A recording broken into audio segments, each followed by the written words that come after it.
अहमदनगर शहरातील बहुचर्चित नगर urban bank घोटाळा प्रकरणी बँकेचा अधिकारी चौकशीसाठी पोलिसांनी ताब्यात घेतलाय।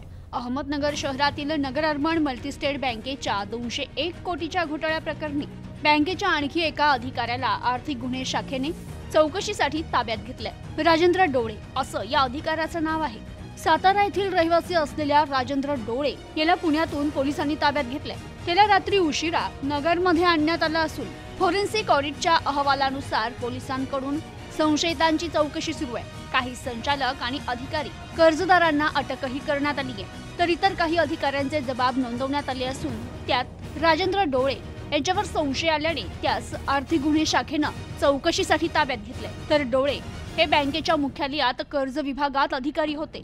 डोळे यांना चौकशीसाठी ताब्यात घेतलं असून त्यांच्या चौकशीनंतर गुन्ह्यात त्यांचा सहभाग आढळल्यास अटकेची कारवाई करण्यात येईल असं उपअधीक्षक अमोल भारती यांनी सांगितलं। Bureau report, news today 24, Ahmednagar.